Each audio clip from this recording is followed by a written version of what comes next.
আমরা কোরআনকে যদি প্রশ্ন করি, কোরআন আল্লাহ তাআলা আমাদেরকে কেন সৃষ্টি করেছে, কোরআন আমাদেরকে সেই প্রশ্নের জবাব এমন ভাবে জানিয়ে দেয়। কোরআনুল কারীমের 51 নম্বর সূরা সূরাতুল জারিয়াতের 56 নম্বর আয়াতের ভিতরে আল্লাহ তাআলা এই বিষয়টা এমন ভাবে জানিয়ে দিলেন, ওয়ামা খালাকুতুল জিন্না ওয়াল ইনসা ইল্লা লিয়াবুদুন। পড়েন আল্লাহু আকবার। আল্লাহ তাআলা বলেন, বান্দা আমি তোমাকে এই দুনিয়ার জমিনের ভিতরে অহেতুক সৃষ্টি করি নাই। আমি আল্লাহ তাআলা আমার গোলামি করার জন্য এই দুনিয়ার জমিনের ভিতরে তোমাকে সৃষ্টি করেছি। কি জন্য সৃষ্টি করেছে? গোলামি করার জন্য সৃষ্টি করেছে। আমরা গোলাম কার? আমরা কার গোলামি করি? আমরা যে আল্লাহ তাআলার গোলাম, আর আল্লাহ তাআলার যে আমরা গোলামি করি, এর সবচাইতে বড় নমুনা পাওয়া যায় হলো নামাজের ভিতরে। ঠিক কি না? আমরা যখন নামাজে দাঁড়াই, দেখবেন সুন্দর করে কানটা ধরে হাতটা বুকের সাথে বেঁধে এরপরে মাথাটা নিচু করে কেমন জানি অপরাধের মতো তার সামনে দাঁড়িয়ে যায়। ঠিক কি না? আমরা যখন এই নামাজটা আদায় করি, একেবারে নমনীয় হয়ে তার সামনে আমরা দাঁড়িয়ে যাই। আর নামাজ হলো এমন একটা ইবাদত, যে ইবাদতের ভিতরে কোনো ক্লাস থাকে না। ধনীও এক জায়গায় নামাজ আদায় করে, গরিবও একই জায়গায় আদায় করে, একই কোম্পানির বস এক জায়গায় আদায় করে, আবার সেই কোম্পানির লো ক্লাসের কর্মচারীরাও তার পাশে দাঁড়িয়ে নামাজ আদায় করে। ঠিক কি না? এই মহল্লার সবচাইতে যিনি বড় ধনী আছে, 10 তলা বিল্ডিং রয়েছে, 20 তলা বিল্ডিং রয়েছে, সে যদি বলে আমার 20 তলা বিল্ডিং রয়েছে, ওই ইমামের পিছনের ওই মুসাল্লাটাকে আমার জন্য রেখে দিতে হবে, এই মুসাল্লায় কেউ দাঁড়াতে পারবে না, এটা হবে নাকি? আর যে গরিব মানুষ দিন আনা দিন খায়, 1 ওয়াক্ত খাইতে পারে তো 3 ওয়াক্ত খাইতে পারে না, তাকে যদি বলা হয় এই ব্যক্তি গরিবের, পরনে ভালো পোশাক নাই, এই ব্যক্তিটা একেবারে পিছনের কাতারে দাঁড়াবে, এর সামনের কাতারে দাঁড়াতে পারবে না, এরকম কথা কেউ বলতে পারবে নাকি? কারণ যখন নামাজে দাঁড়িয়ে যায়, কে ধনী কে গরিব এটা বোঝার কোনো উপায় নাই। আমরা প্রত্যেকে একজনের গোলামি করার জন্য ওই স্থানে দাঁড়িয়ে যাই। আওয়াজ করে বলেন তিনি কে? আমরা প্রত্যেকে আল্লাহ তাআলার গোলামি করার জন্য সেই জায়গায় দাঁড়িয়ে যাই। আর এই যে নামাজটা আমরা আদায় করি, এই নামাজটা হলো দিনের খুঁটি। একটা পিলার যখন তৈরি হয়, একটা ইমারত যখন তৈরি হয়, বিল্ডিংটা যখন তৈরি হয়, সেই জায়গায় যদি কোনো পিলার না দেওয়া হয়, সেই বিল্ডিংটা বেশি দিন স্থায়িত্ব হবে নাকি? আপনার পাশে যে আপনি প্যান্ডেলটা দেখতেছেন সুন্দর করে সাজানো, মাঝে মাঝে দেখেন কিছু কিছু পিলার আছে না নাই? যদি এই পিলারগুলো এই জায়গায় না দিত, এই এত বড় একটা প্যান্ডেল এটা কি থাকতো নাকি? এই পিলারগুলো দিয়েছে, এর জন্যই কিন্তু এই প্যান্ডেলটা টিকে রয়েছে। একটা বিল্ডিং এর ভিতরে যখন আপনি পিলারটা দেবেন, ওই বিল্ডিংটা বেশি দিন স্থায়িত্ব হবে। আর যদি আপনি পিলার না দেন, অতি দ্রুত দেখবেন এই পাশে বানাতে পারবেন না, উপাস থেকে ভেঙে পড়বে। নামাজটা হলো দিনের খুঁটি। আপনি যদি নামাজ ঠিক মতো আদায় না করেন, আপনার এই দিনের খুঁটিটা নড়বড়ে হয়ে যাবে। বেশি দিন এইটা দিয়ে আপনি সামনে আগাইতে পারবেন না। ঠিক কি না? দুনিয়ার জমিনের ভিতরে যত ফরজ রয়েছে, যত ফরজ বিধান রয়েছে, সমস্ত ফরজের আগে সবচাইতে উপরে যেই ফরজটা রয়েছে তার নাম কি? নামাজ। তার নাম কি? কারণ সবার উপরে কেন? কারণ দুনিয়ায় আরো যত ফরজ রয়েছে, যাকাত রয়েছে, হজ রয়েছে, রোজা রয়েছে, সমস্ত ফরজের বিধানগুলো এই দুনিয়ার জমিনের ভিতরে সেগুলো নাজিল হয়েছে। দুনিয়ার জমিনের ভিতরে সেগুলো হয়েছে, কিন্তু একমাত্র নামাজ, যেটা আল্লাহ তাআলা তার নবীকে মেরাজে নিয়ে যে ভালোবেসে সপ্তম আসমানের উপরে যে সেখানেই এটাকে ফরজ করেছে। সুবহানাল্লাহ। তাহলে চিন্তা করেন সমস্ত ফরজের উপরে ফরজ কি? এই নামাজটাকে আল্লাহ তাআলা কখনো কখনো মানুষদেরকে জানিয়ে দেন হাফিজ, এটাকে তুমি হিফাজত করো, আকিমু, এটাকে তোমরা কখনো কখনো কায়েম করো। এত সুন্দর চয়ন দিয়ে আল্লাহ তাআলা এই নামাজের কথাটা মানুষের কাছে উল্লেখ করেছেন। আর এই নামাজ হলো বান্দার নিকটে পৌঁছানোর সবচাইতে বড় একটা মাধ্যম। কি? এই নামাজে বান্দার কাছাকাছি যাওয়া যায়। নামাজে বান্দার অন্তরে আল্লাহকে স্মরণ রাখার সবচাইতে বড় একটা মাধ্যম। আল্লাহ তাআলা কোরআনুল কারীমের ভিতরে বললেন, ওয়া আকিমুস সালাতা লিযিকরি, আর আমাকে স্মরণ রাখার সবচাইতে বড় মাধ্যম হলো নামাজ। কি? নামাজ। মুয়াজ্জিন যখন মসজিদে ফজরের আজান দেয়, যখন মাইক থেকে এমন ভাবে আজানটা আসে, আসসালাতু খায়রুম মিনান নাওম,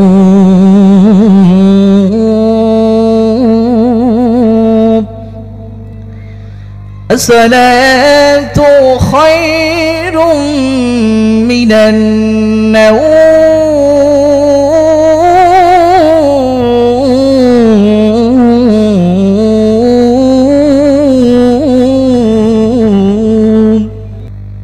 যখন মুয়াজ্জিন সাহেব ফজরের সময় মাইক থেকে আজান দেয়, আসসালাতু খায়রুম মিনান নাওম, ঘুম হইতে নামাজ উত্তম। যেই বান্দাগুলো এই আওয়াজটা শোনার পরে আরামের ঘুমকে হারাম করে ফজরের নামাজ পড়ার জন্য আসলো, এবং সেখান থেকে নিয়ে যারা ইমানদার, যারা মুমিন, তারা ফজরের নামাজ আদায় করার পরে একটুর জন্য বসে থাকে না। তারা চিন্তা করতে থাকে কখন জোহরের নামাজের সময় আসবে, ফজর তো শেষ, জোহরের সময় কখন আসবে, আমরা জোহরের সালাত আদায় করব। আবার যখন জোহরের নামাজ আদায় করা হয়ে যায়, মুমিন তার দিলটা ছটফট করতে থাকে কখন আসরের সময় আসবে, আমরা আসরের নামাজ আদায় করব। আসরের নামাজ শেষ হওয়ার পরে তারা চিন্তা করতে থাকে মাগরিবের সময় কখন আসবে, আমরা মাগরিবের সালাত আদায় করব। মাগরিবের সালাত শেষ হওয়ার পরে তারা ইশার জন্য অপেক্ষা করে, ইশা শেষ হওয়ার পরে আবার তারা ফজরের জন্য অপেক্ষা করে। ঠিক কি না? নবী করিম সাল্লাল্লাহু আলাইহি ওয়াসাল্লামের হাদিস, বাইনাল আবদি ওয়াল কুফরি তারকুস সালাহ, কাফের আর মুসলমানের ভিতরে পার্থক্য একটা মাত্র, সেটা হলো নামাজ। সেটা কি? আমাদের জাতীয় কবি কাজী নজরুল ইসলাম তাই তো সুন্দর করে তার কবিতার ভিতরে বলেছে, ঘুমাইয়া কাজা করেছে ফজর, তখনও জাগনি যখন জোহর, হেলাই খেলাই কেটেছে আসর, মাগরিবের ওই শুনিয়া যান, এখনো এসাতে আছে স্থান। সেই রুসুকারী মুসলমান দাওয়াত এসেছে নয়া জামানার, পাকেল্লাই ওড়ে নিশান। আল্লাহু আকবার! কত সুন্দর করে তিনি বলেছে। তার এই কথার ভিতরে, তার এই কবিতার ভিতরে কোরআনের যে আয়াতের ব্যাখ্যাগুলো রয়েছে সব কিছু এই জায়গায় পাওয়া যায়। তার কবিতা শুনলে মাঝে মধ্যে দোয়া আসে, আর তার যে কথাগুলো আল্লাহ তাআলা তার এই দোয়াটাকে কবুল করে নিয়েছিল। তিনি বলেছিলেন, মসজিদেরই পাশে আমার কবর দিও ভাই, যেন গড়ে হতে মুয়াজ্জিনের আযান শুনতে পাই, মসজিদেরই পাশে আমায় কবর দিও ভাই, যেন গড়ে হতে মুয়াজ্জিনের আযান শুনতে পাই।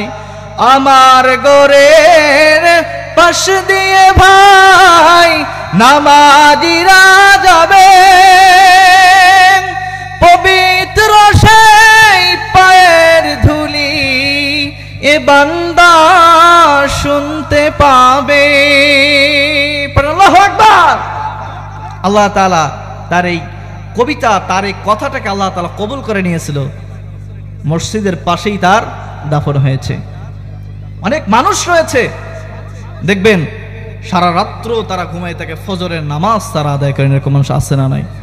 এই মানুষদের উপরে আমার আফসোস হয়, আর ফজরের নামাজ আদায় করলো না, জোহর পর্যন্ত যে তারা বেঁচে থাকতে পারবে তার কি কোনো গ্যারান্টি আছে? কেমন করে ঘুমাও তুমি, কেমন করে ঘুমাও তুমি, ফজর করে কাজা,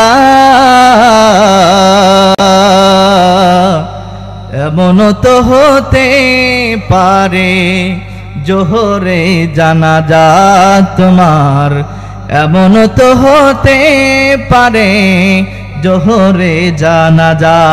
ঠিক কিনা? হতে পারে কিনা? কিন্তু এই মানুষগুলোর কোনো টেনশন নাই, তারা এই নামাজটাকে ভ্রুক্ষেপ করে, তারা নামাজটাকে আদায় করতে চায় না।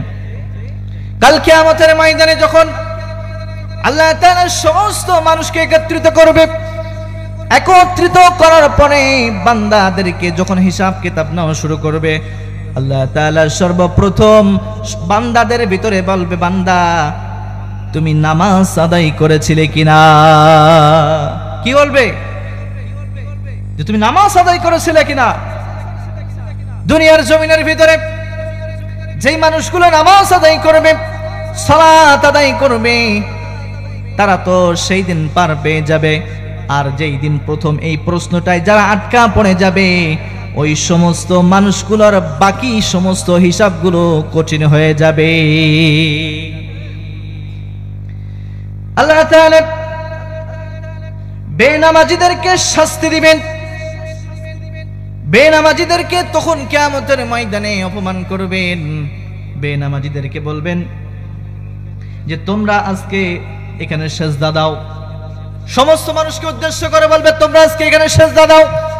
কিন্তু যেই মানুষগুলো দুনিয়ার জমিনের ভিতরে নামাজ আদায় করেছে, নামাজটাকে সুন্দরভাবে কায়েম করেছে, তারা সাথে সাথে সেজদা দিতে পারবে।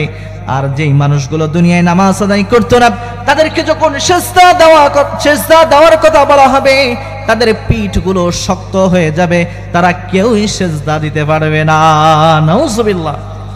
আল্লাহ তাআলা কোরআনুল কারীমের 68 নম্বর সূরা সূরাতুল কমারের 42 এবং 43 নম্বর আয়াতের ভিতরে আল্লাহ তাআলা এই বিষয়টা জানিয়ে দিলেন, ইয়াউমা ইউখসাফু আন সাকিন ওয়া ইদউনা ইলাস সুজুদি ফালা ইস্তাতিউন খাশিআতান আবসারুহুম তারহাকুহুম যিল্লাহ وقد كانوا يدعون إلى السجود وهم سالمون। পড়েন আল্লাহু আকবার।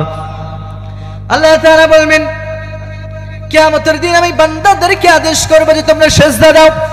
যারা দুনিয়ায় নামাজ আদায় করেছিল তারা সিজদা দিতে পারবে, আর যারা দুনিয়ায় নামাজ আদায় করত না তারা সেই দিন সিজদা দিতে পারবে না। তারা কোটি কোটি মানুষের সামনে অপমানিত হয়ে যাবে, তারা কেউ সিজদা দিতে পারবে না। আর তারা কোটি কোটি মানুষের সামনে সেই দিন তারা অপমানিত হয়ে যাবে। আর তাদের অপমানটা আরো বাড়ানোর জন্য তাদের জন্য আল্লাহ তাআলা একটা জাহান্নাম নির্ধারণ করে দিয়েছেন। সেই জাহান্নামের নাম হলো সাকার। নাম কি? যে 7টা জাহান্নাম রয়েছে, তার ভিতরে একটা শুধুমাত্র বেনামাজির জন্য স্পেশাল ভাবে বানিয়েছে, যাতে একটু আযাবটা বেশি করে দেওয়া যায়। এই বেনামাজিদেরকে যখন ওই জাহান্নামের ভিতরে ফেলানো হবে, ফেলানোর পর তাদেরকে জিজ্ঞাসা করা হবে। কি জিজ্ঞাসা করা হবে? দেখেন আল্লাহ তাআলা বললেন, ইয়াতাসাআলুনা আনিল মুজরিমিন। তখন তাদেরকে বলবে, তোমরা কেন এই জাহান্নামের ভিতরে এসেছো? কেন তোমরা কি এমন কাজ করেছো যার জন্য তোমরা এই জাহান্নামের ভিতরে এসেছো? এই মানুষগুলো তখন জবাব দেবে, ক্বালু লাম নাকু মিনাল মুসাল্লিন। তারা তখন বলবে অনেকগুলো কারণের ভিতরে একটা, তারা বলবে যে আমরা দুনিয়ার জমিনের ভিতরে মুসাল্লি ছিলাম না, অর্থাৎ নামাজ আদায় করতাম না। এই কথা যখন তারা ফেরেশতাদের সামনে বলবে, তখন আল্লাহ তাআলা ওই সমস্ত ফেরেশতাদেরকে অর্ডার দেবেন, খুযুহু ফাগুল্লু, ধর এই সমস্ত মানুষদেরকে ধর, পাকড়াও কর। সুম্মা ফি সিলসিলাতিন জারউহা 70 দিরআন ফাসলুকু, এদের গলার ভিতরে 70 গজ লম্বা শিকল লাগে, এদেরকে টানতে টানতে জাহান্নামের ভিতরে ফেলা। নাউযুবিল্লাহ। কত বড় কথা চিন্তা করেন। আল্লাহ তাআলা সেই দিন তখন বলবে, ধর এদেরকে পাকড়াও কর। ওই যে দেখা যাচ্ছে জাহান্নাম, ওর ভিতরে এদেরকে টানতে টানতে জাহান্নামের ভিতরে তাদের কাছে ফেলে দেয়। এই যে সাকর নামক জাহান্নামের ভিতরে ফেলাবে, এই সাকর নামক জাহান্নামটা কেমন হবে একটু শুনেন। আল্লাহ তাআলা কোরআনুল কারীমের 74 নম্বর সূরা সূরাতুল মুদ্দাসসিরের ভিতরে আল্লাহ তাআলা বললেন, وما أدراك ما سقر لا تبكي ولا تذر لواحة للبشر। এই সাকর নামক জাহান্নামের ভিতরে এক এক জনের জন্য 19 জন করে ফেরেশতা নিযুক্ত করবেন তাদের শাস্তি দেওয়ার জন্য। বেনামাজিদেরকে কেমন ভাবে শাস্তি দেওয়া হবে দেখেন। নবী করিম সাল্লাল্লাহু আলাইহি সাল্লাম যখন মেরাজের রজনীতে গিয়েছিলেন আল্লাহর সাথে সাক্ষাতের জন্য, তিনি যখন জান্নাত ভ্রমণ শেষ করে জাহান্নাম ভ্রমণের জন্য গেলেন, সেখানে যাওয়ার পরে তিনি লক্ষ্য করলেন এক শ্রেণীর মানুষদের মাথাগুলোকে বড় পাথর এনে তাদের মাথার উপরে মেরে চূর্ণ বিচূর্ণ করা হচ্ছে এবং তাদের শরীরের উপরে একটা বিষধর সাপ তাদেরকে কামড়াচ্ছে।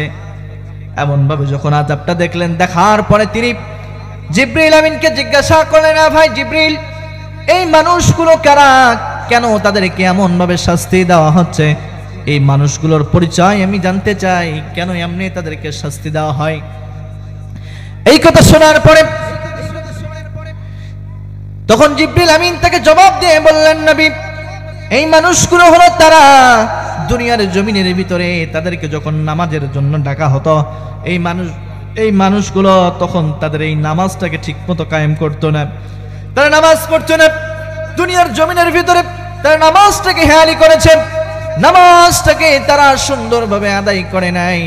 এই জন্য আজকে তাদেরকে এমন ভাবে শাস্তি দেওয়া হয়।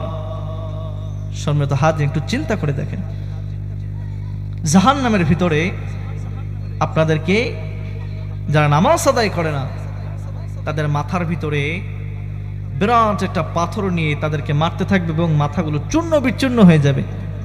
আবার তাদেরকে উঠানো হবে এবং আবার তাদেরকে মারা হবে। বিরাট সাপ তাদেরকে ধ্বংসন করতে থাকবে, দংশন বারবার শুধু দংশন করতে থাকবে। আর একবার যখন কামড়াবে 1000 বছর পর্যন্ত এই সাপের বিষের যন্ত্রণা থাকবে। একটু চিন্তা করেন, একটা পিঁপড়া যখন কামড়ায়, একটু কামড়ায় দেখবেন যে কয়েক সেকেন্ড শুধুমাত্র ব্যথা থাকে, তাই মনে হয় যেন পা থেকে মাথা পর্যন্ত জ্বলে যাচ্ছে। আর ব্যথার তীব্রতা এত বেশি হবে, এটা 1000 বছর পর্যন্ত মানুষগুলো অনুভব করতে পারবে। শুধু তাই নয়, তাদের শাস্তিটাকে আরো একটু বাড়ানোর জন্য আল্লাহ তাআলা কি করবেন দেখেন, যে আল্লাহ তাআলার এইটাতে দিয়ে মজা লাগবে না। যেমন দেখবেন যে মাঝে মধ্যে যখন কোনো বাচ্চা অপরাধ করে, মা দেখবেন একটা কথা বলে যে আজকে তোর বাবা আসুক, তোর আজকে মজা বোঝাবে, আজকে তোরে মারবে, মজা বোঝাবে। মা এটা কি আসলে মজার কিন্তু না, কিন্তু মজা শব্দটা কখন উচ্চারণ করে যে মারের তীব্রতা বাড়ানোর জন্য।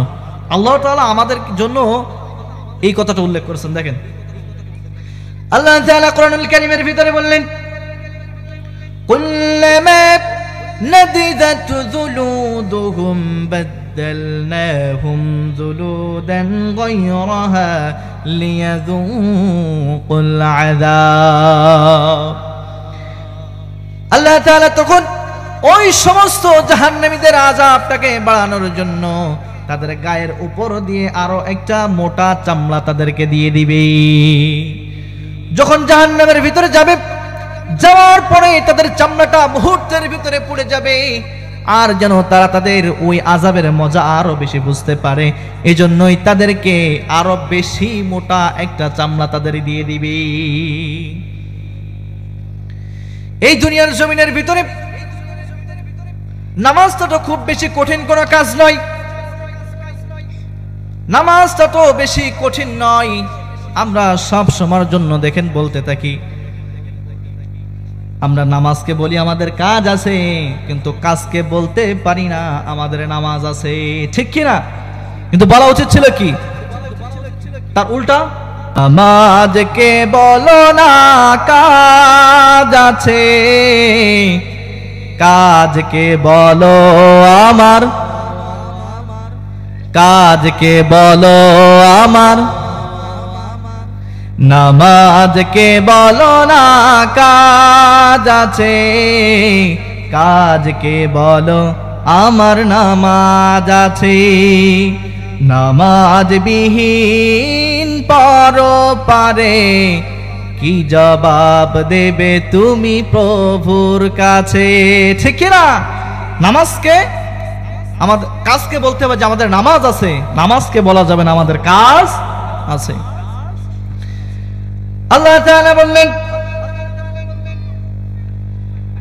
ওয়া ইন্না লাকাবীরাতুন ইন্না আলাল খাশিঈন। সম্মানিত হাজিরিন, যে কথা বলতেছিলেন আল্লাহ তাআলা বললেন ওয়া ইন্না লাকাবীরাতুন ইন্না আলাল খাশিঈন। নিশ্চয় নামাজ হলো কঠিন কাজ, কিন্তু ওই সমস্ত মানুষের জন্য নামাজটাকে আমি কঠিন করি নাই। কোন সমস্ত মানুষের জন্য নামাজটাকে কঠিন করি নাই? যেই সমস্ত মানুষগুলো আমি আল্লাহ তাআলাকে ভয় করে, যারা আল্লাহ তাআলার কাছে ভয় করে, ওই সমস্ত মানুষের জন্য নামাজটা কঠিন নয়। কাদের জন্য কঠিন নয়? যাদের অন্তরের ভিতরে আল্লাহর ভয় রয়েছে, যাদের অন্তরের ভিতরে আল্লাহর ভয় আছে, তাদের জন্য নামাজটা কঠিন না। যাদের হৃদয়ে আছে আল্লাহর ভয়, তারা কভু পথ ভুলে যায় না। আল্লাহর পথ ছাড়া এই দুনিয়ায় কোনো কিছু তাদের মানে না। রাতের আধারে যারা সেজদাতে রয়, দু চোখের অশ্রুতে নদী যেন বয়। সালনার হাসানি যত আসুক, পিছনে ফিরে সে তাকায় না। যাদের হৃদয়ে আছে আল্লাহর ভয়, তারা কভু কোনো কিছু চায় না, ঠিক না? যাদের হৃদয়ের ভিতরে আল্লাহর ভয় আছে, তারা কাউকে ভয় পায়? তারা একজনকে ভয় পায়, আওয়াজ করে বলেন তিনি কে? সম্মানিত মুসলমান, আল্লাহ তাআলা আমাদের যে নামাজের বিধানগুলো দিয়েছে, এই নামাজের বিধানগুলো যদি আপনি আমি খুশুর সাথে পালন করতে পারি, আল্লাহ তাআলা আমাদের দুনিয়াবি সমস্ত কিছুতে বরকত দিয়ে দিবেন। ইন্নাস সালাতা তানহা আনিল ফাহশাই ওয়াল মুনকার। আল্লাহ তাআলা বললেন নিশ্চয় নামাজ দুনিয়ার জমিনের ভিতরে সমস্ত অশ্লীল ফাহিশা কাজ থেকে ওই মানুষকে বিরত রাখে। এবার আপনি বলতে পারেন, আমি তো অনেক মানুষ দেখেছি তারা নামাজ আদায় করে, আবার তারা সুদ খায়, নামাজ আদায় করে আবার ঘুষ খায়, নামাজ আদায় করে আবার ওজনের ভিতরে কম দেয়। এরকম মানুষ আছে না নাই? যেই মানুষগুলোর ভিতরে এই লক্ষণগুলো রয়েছে, বুঝতে হবে ওই মানুষগুলার নামাজ আল্লাহর দরবারে কবুল হয় না। নামাজ পড়তে হবে আপনাকে খুশুর সাথে। কেমন ভাবে নামাজ আদায় করতো সাহাবায়ে কেরামরা? একবার একজন সাহাবী, তিনি যুদ্ধের ময়দানে গিয়েছে, তার পায়ের ভিতরে একটা তীর ঢুকেছে, বের করতে পারে না, তার ধারের কাছেও কেউ যাইতে পারে না। যখনই যায় তিনি ব্যথায় কাতর হয়ে যায়, তার পাশেও কাউকে যাইতে দেয় না। ওই সাহাবী যখন নামাজের ভিতরে দাঁড়ালো, বাকি যে সাহাবীগুলো ছিল তারা তার ওই পায়ের থেকে তীরটা টান দিয়ে বের করেছে, ওই সাহাবী টের পাই নাই। আল্লাহু আকবার! শুধু তাই নাই, নবীজি একবার একটা যুদ্ধ থেকে ফিরতেছেন, হঠাৎ করে পথিমধ্যে নবীজি রাত্র হয়ে গেল। একটা জায়গায় নবীজি শিবির স্থাপন করলেন। শিবির স্থাপন করার পরে নবীজি বললেন যে শোনো, আমি দুইজনকে আজকে রাতের ভিতরে পাহারাদার নিযুক্ত করলাম, তোমরা এই দুইজন পাহারা দিবা। দূর থেকে যখন শত্রুপক্ষ আসবে তুমি প্রত্যেককে অ্যালার্ট করে দিবা, তাদেরকে জাগিয়ে দিবা। তাদের দুইজনকে দায়িত্ব দিয়ে সমস্ত সাহাবে একরামগুলো তারা ঘুমিয়ে পড়ল। দুইজন এবার চিন্তা করতেছে, পাহারা দেওয়ার জন্য তো দুইজন লাগবে না, ভাই তুমি একটা কাজ করো, রাতের কিছু অংশ তুমি ঘুমাও, আমি ততটুক সময় পাহারা দেই, আবার বাকি অংশ আমি ঘুমাবো, তুমি সেই সময় পাহারা দিবা। বলল ঠিক আছে। এই কথা বলার পরে একজন ঘুমিয়ে পড়লো, আরেকজন পাহারা দিচ্ছে।